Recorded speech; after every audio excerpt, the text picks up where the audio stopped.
ప్రతి విజయం వెనుక ఉంటుందో మహిళ, వెలుగుల్ని పంచి కరిగే కొవ్వొత్తిలా. ఆ వెలుగే సత్యం శివం, గుర్తిస్తే నీదే జయం. ఒక మగువ శాపంతో పసివాడే గగనం, ఒక మహిళ శపథంతో కొణికింది భువనం. మధురం నీ చరితం. ఓ మగువా జయీ భవ, ఓ మహిళా విజయీ భవ.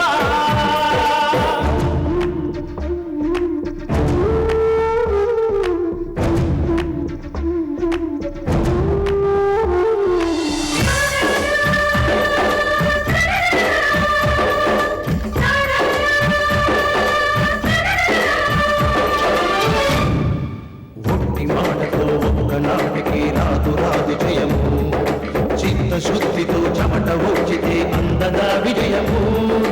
పిడుగురాలిన అడుగు ముందుకు వేయునే ధైర్యము, మనసు చూపిన మార్గ మొదలక సాగని పయనము. అంతులేనిది నీ సహనము, సాటి లేనిది నీ త్యాగము. బతుకు బాటలో ఎన్ని వెతుకులాటలో, మలుపు మలుపున ఎన్ని ఆటుపోటులో, గెలుపే నీ ధ్యేయం. సాహసమే నీ ఆయుధం, సాధించే నీ ఆశయం.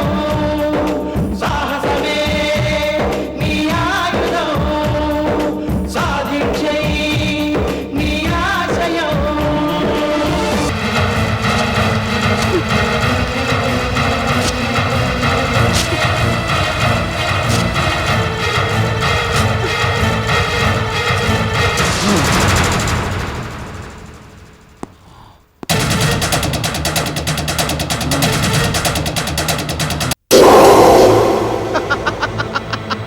సార్, తీసుకున్న అప్పు తిరిగిచ్చి డాక్యుమెంట్స్ చించి మొహాన కొట్టి ఇక మీద మీకు మాకు ఎటువంటి సంబంధం లేదని చెప్పుతో కొట్టినట్టు చెప్పి వెళ్ళిన మాలిని ఫోటో చూసి ఇంకా నవ్వడం దేనికి సార్? పరిస్థితి చేజారిపోయింది. ఇక మాలిని తెచ్చుకొని ఏం లాభం లేదు. అందుకని మాలిని కథకి ఒక ముగింపు ఇవ్వండి. ఇవ్వను. మాలిని కథకు ముగింపు ఇవ్వను. రే కీర్తి, వినోద్ మనకు సెటిల్ చేసిన అమౌంట్ ఎక్కడి నుంచి వచ్చిందంటావు? తన ఫైనాన్స్ కంపెనీలో ఎఫ్డి చేసిన వాళ్ళు డబ్బు తెచ్చి నా మొహాన కొట్టి అప్పు తీర్చాడు.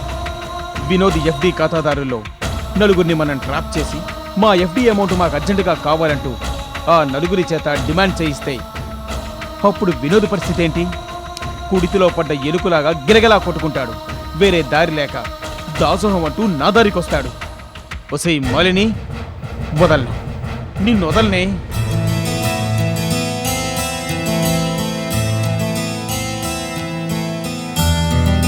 నమస్కారం సార్.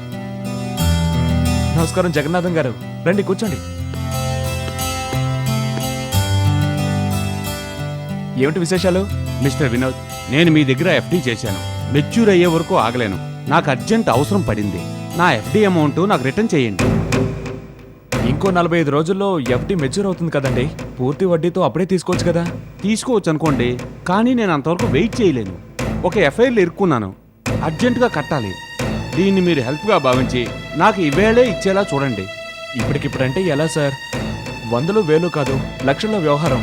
కనీసం మీరు నెల రోజులైనా ఓపిక పట్టాలి. నెల రోజుల నా వల్ల కాదు. నా పరిస్థితి చెప్పినా వీలు కాదంటే ఎలాగండి? మీ పరిస్థితి గురించి నాకు అనవసరం అండి. మేము ఎప్పుడు అడిగితే అప్పుడు ఇవ్వాల్సిందే. ఏ బ్యాంకు మీలా సమాధానం చెప్పదు. అడిగిన వెంటనే పే చేస్తుంది. ఎక్కువ వడ్డీకి ఆశపడి బ్యాంకులో వేయకుండా మీ దగ్గర వేశాం. నేనేం కాదనడం లేదు సార్. నా పరిస్థితి చెప్పినా కూడా మీరు అర్థం చేసుకోకపోతే ఎలా? అదిగో మళ్ళీ అదే మాట. చాలా ఫైనాన్స్ కంపెనీలాగా రాత్రికి రాత్రే మీరు కూడా బోర్డు తిప్పేయాలని చూస్తున్నారా? లేకపోతే నెల రోజుల గడువు ఎందుకు అడుగుతారండి? మీరు చాలా ఎక్కువగా మాట్లాడుతున్నారు సార్. దయచేసి మమ్మల్ని అనుమానించకండి. అడిగిన వెంటనే మా డబ్బు మాకు పడేస్తే మేమెందుకు అనుమానిస్తామండి? నా దగ్గర ప్రస్తుతం అంత డబ్బు లేదు. దయచేసి ఒక్క నెల ఆగండి. నెల రోజులు కాదు, ఒక్క వారం కూడా ఆగను. రేపు సాయంత్రంలోగా నా డబ్బు నాకు ఇవ్వకపోతే నా తడాక ఏమిటో చూపిస్తాను.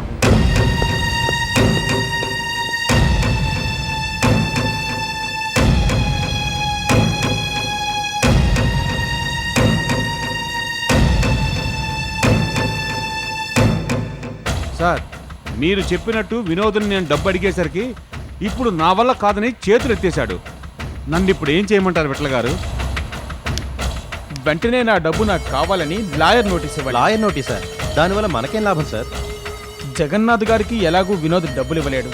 అందుకనే జగన్నాథం గారు లాయర్ నోటీస్ పంపించారనే విషయం మిగతా ఖాతాదారులందరికీ టామ్ టామ్ అవుతుంది. బ్యాడ్ పబ్లిసిటీ అవుతుంది.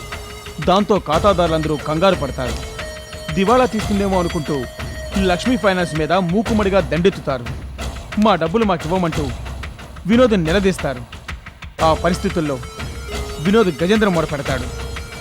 అప్పుడు శ్రీ మహావిష్ణువులా నేను వెళ్ళి ఆదుకోవలసిన విధంగా ఆదుకొని మాలినిని నా దారికి తెచ్చుకుంటాను. అక్క అక్క ఇప్పుడా రావడం? అసలు నీకు చదువు మీద శ్రద్ధ ఉందా? ట్యూషన్ కి రావడం ఇష్టం లేకపోతే మాని, అంతేకాని లేట్ గా రాకు. ఇవాళ నేను లేట్గా రావడానికి ఒక కారణం ఉందక్క. ఇంతకు ముందు బావగారిని చూశాను, అదే మీ ఆయన్ని చూశాను. ఏంటి, నువ్వు మా ఆయన్ని చూసావా? అవునక్క, 3వ వీధిలో కిరాణా కొట్టు దగ్గర చూశాను. నువ్వు చెప్పేది నిజమా? నువ్వు చూసింది మా ఆయన్నేనా? నిజమక్క, కావాలంటే నా త్వరగా చూపిస్తాను రా. వెళ్ళిపోయి ఉంటారా? అక్కడే ఉంటారా రా.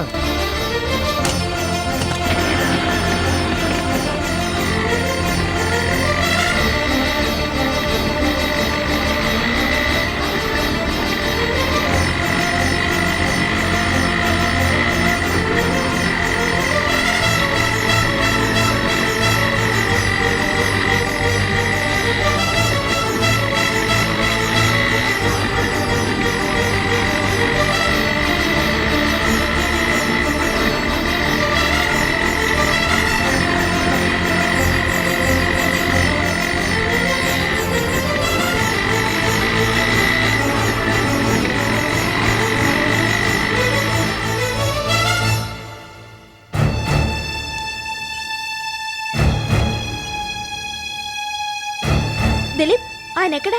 అదిగోక్క ఇక్కడ చూడు.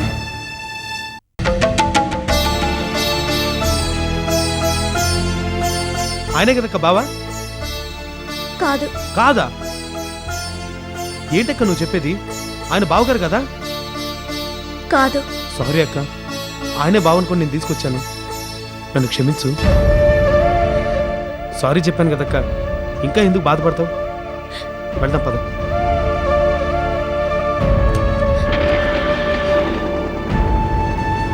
రాక ఎక్కువ.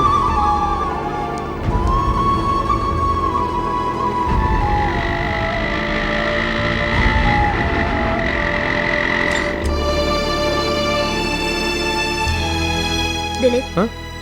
ఇవాళకి ట్యూషన్ లేదు, రేపు కరెక్ట్ టైంకి రా. సరే అక్క.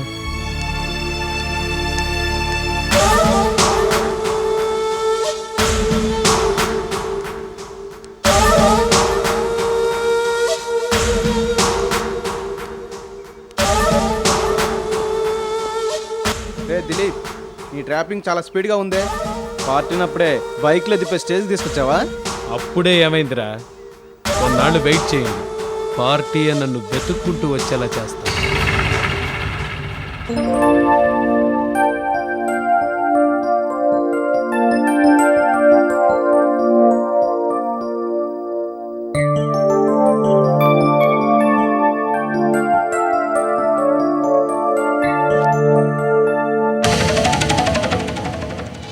వితంతువు నన్న భావన మీలో రానివ్వకండి.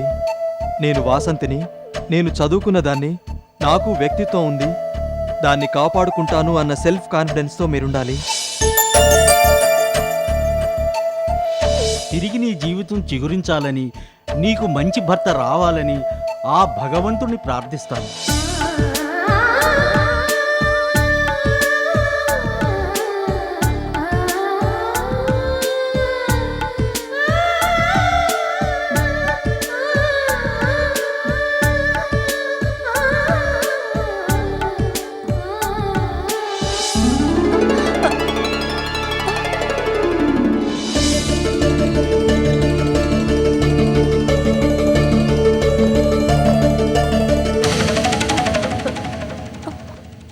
మిస్డ్ కాల్ చూడలేదన్నా, చూస్తే చేసేవాణ్ణి.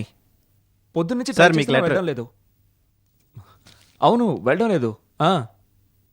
మళ్ళీ చేస్తానులే, తర్వాత మాట్లాడతాను.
Hello Jagannatham here. నేను వినోద్ను మాట్లాడుతున్నాను. ఏంటి జగన్నాథం గారు మీరు చేసిన పని? నేనేం చేశానండి? నాకు లాయర్ నోటీస్ పంపిస్తారా? దానికి కారణం మీరే. ఏమిటండి కారణం? నేను మీ డబ్బు ఇవ్వనలేదుగా. ఎంతటి కుబేరుడికైనా ఒక్కొక్కసారి చేతిలో పైసా కూడా ఉండదు. ప్రస్తుతం నా దగ్గర ఏమీ లేదు. అందుకే ఒక నెల రోజులు ఆగమని 1కి 10 సార్లు రిక్వెస్ట్ చేశాను. ఆ మాత్రం దానికి లాయర్ నోటీస్ ఇస్తారా? నాకు వేరే దారి తోచలేదు, అందుకే లాయర్ నోటీస్ ఇచ్చాను. ఎందుకు ఇలా చేశారు? ఇదేనా మన ఫ్రెండ్షిప్? ఒక నెల రోజులు ఆగమన్నందుకే నన్ను అనుమానిస్తారా? మీకు అంత అవసరం ఏంటో చెప్పండి. నిజానికి నాకేం అవసరం లేదు. మరి విటల్ చేయమంటే చేశాను. విటల్ చేయమన్నాడా? అవును, అతను చెప్పట్టే చేశాను. రాస్కల్ ఏదో చేయమంటే ముందు వెనక ఆలోచించి కూడా చేసేటివేనా? వినోద్, అనవసరం మాట్లాడొద్దు. మీరేమైనా మాట్లాడదలుచుకుంటే విటల్తో మాట్లాడుకోండి. Hello hello hello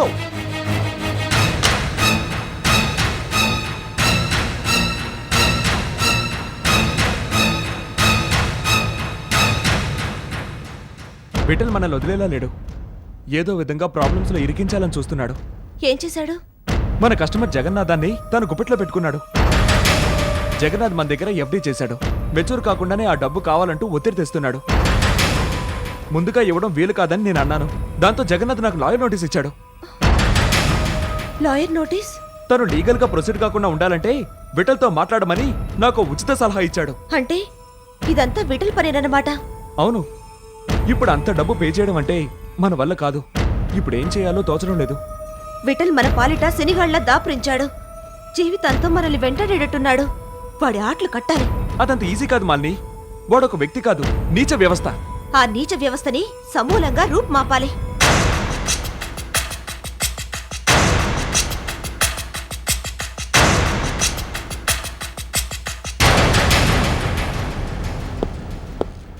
Malini, Malini, Malini.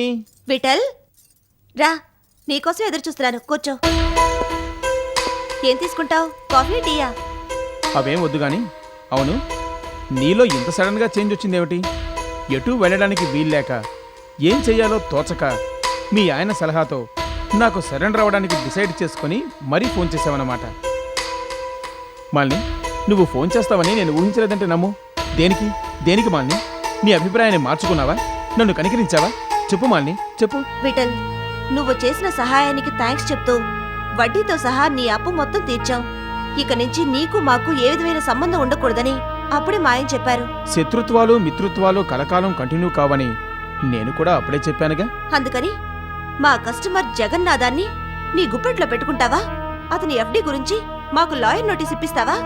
మేం మీ జోలికి రాకుండా మా మానాన మేం బతుకుతున్నాం. అయినా మమ్మల్ని వదలకుండా ఏదో విధంగా ఇరికించాలని చూస్తావా?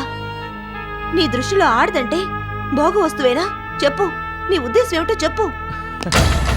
నా దృష్టిలో అందరు ఆడవాళ్ళు ఒక ఎత్తు, నువ్వు మరో ఎత్తు. నా దృష్టిలో నువ్వు భోగ వస్తువే. త్రికరణ శుద్ధిగా నిన్ను ఆరాధించాను, పంచభూతాల సాక్షిగా నిన్ను ప్రేమించాను. కానీ నువ్వు నా ప్రేమను ఆరాధనను అర్థం చేసుకోలేక దారుణంగా అవమానించావు. పరాభవంతో పగబట్టి నిన్ను అనుభవించాలని అనుకున్నాను. మాల్ని అనుభవించడానికే తప్ప ఆరాధించడానికి పనికిరాదని నేను ఆనాడే నిర్ణయించుకున్నాను. అలా అని చెప్పి నిన్ను వాడుకొని వదిలేను మాల్ని. నీకేం కావాలన్నా ఇస్తాను. అందుకని నువ్వు నాతో రాజీ పడాలి. నువ్వు నా దారివి కావాలి. అలా నా దారికి రాకుండా నువ్వు పాటపాటే మొదలుపెట్టావనుకో, నేను నా విశ్వరూపాన్ని ప్రదర్శించాల్సి వస్తుంది. 1 కాదు 2 కాదు, ఎన్నో తప్పుడు కేసుల్లో మిమ్మల్ని ఇరికించి మీ మొగుడు పిల్లలిద్దరినీ సెంట్రల్ జైలుకి పంపించి మీ చేత చెప్పకూడదు తినిపించకపోతే నా పేరు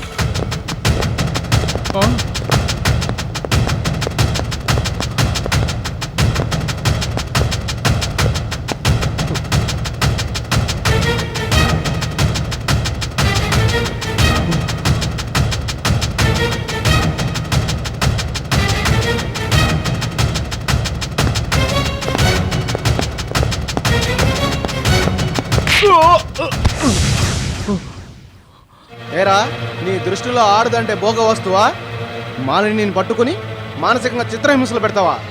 ఆడదంటే అంత తేలిగ్గా ఉందా? ఇంకెప్పుడు నువ్వు బతుకున్నంత కాలం ఏ ఆడదాని జోలికి పోకుండా నీ కరెంట్ షాక్ ఇస్తాను. పదారా.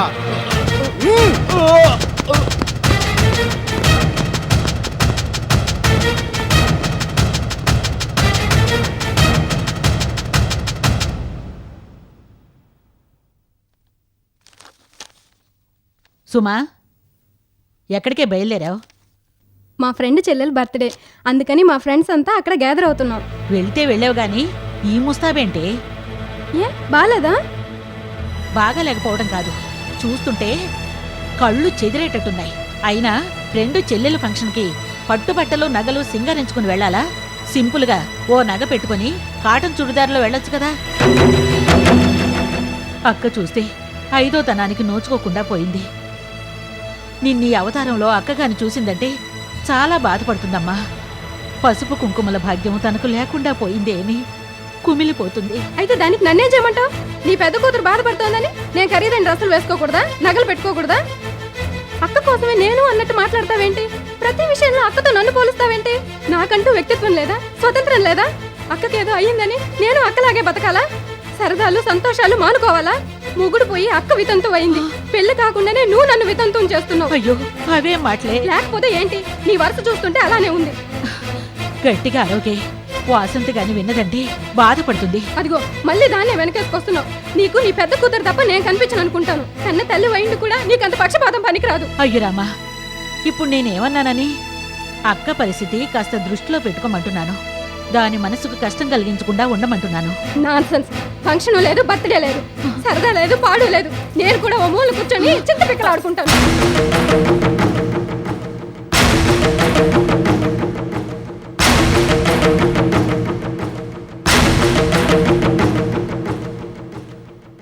మీరేం భయపడకండి, మీ డబ్బు ఎక్కడికి పోదు. చాలా చాలా ఊరుకోవయ్యా. జగన్నాథం గారి ఎఫ్టీ విషయంలో నువ్వేం చేశావు? ఆయన డబ్బు అవసరం ఉంటే నెలలో లాగమంటావా? అసలు మేము ఎఫ్డీ వేసింది ఎందుకండి? అవసరానికి ఉపయోగపడుతుందనేగా. అధిక వడ్డీ ఆశ చూపించి అసలుకి ఎసరు పెడతారు మీరు. జగన్నాథం లాయర్ నోటీస్ ఇచ్చినట్టే మేము కూడా ఇవ్వాలనుకుంటున్నాం. లక్ష్మీ ఫైనాన్స్ అంటే ఎంతో గౌరవం ఉంది. మీ నాన్నగారిని నమ్మి మేము ఎఫ్డీ వేశాం. ఇప్పుడు మీ మీద మాకు నమ్మకం పోయింది కాబట్టి మా అకౌంట్ క్లోజ్ చేసేసి మా అమౌంట్ మాకు ఇచ్చేయండి, లేకపోతే మర్యాద దక్కదు. కొంచెం ఓపిక పట్టండి, నా తల తాకట్టు పెట్టైనా మీ డబ్బు మీకు ఇస్తాను. ఏమిటి ఇచ్చేది? ఎలా ఇస్తావు? ఇవ్వడానికి ఏముంది నీ దగ్గర?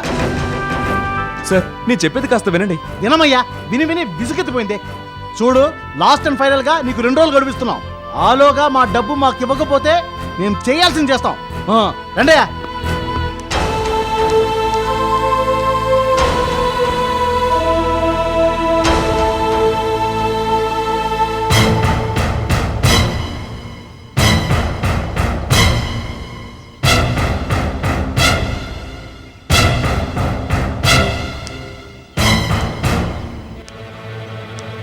మీ పరిస్థితి పూర్తిగా అర్థమైంది. మిమ్మల్ని నా ఇంట్లో ఉండనిస్తే నా పరువు పోయేట్టుగా ఉంది. మీ హడావిడి అవతారాలు చూసి మీరేదో చాలా పెద్దవాళ్ళని నమ్మి ఇల్లు అద్దెకిచ్చారు. మీరు మా ఇంట్లో అద్దెకి దిగింది మొదలు ఎప్పుడు ఏదో ఒక న్యూసెన్సే. ఇంటిని చేపల మార్కెట్లా తయారు చేశారు. మీరేం చేస్తారో ఎలా చేస్తారో నాకు తెలియదు. వారం రోజుల్లోగా మీరు ఇల్లు ఖాళీ చేయాలి, లేకపోతే నేను ఊరుకోను.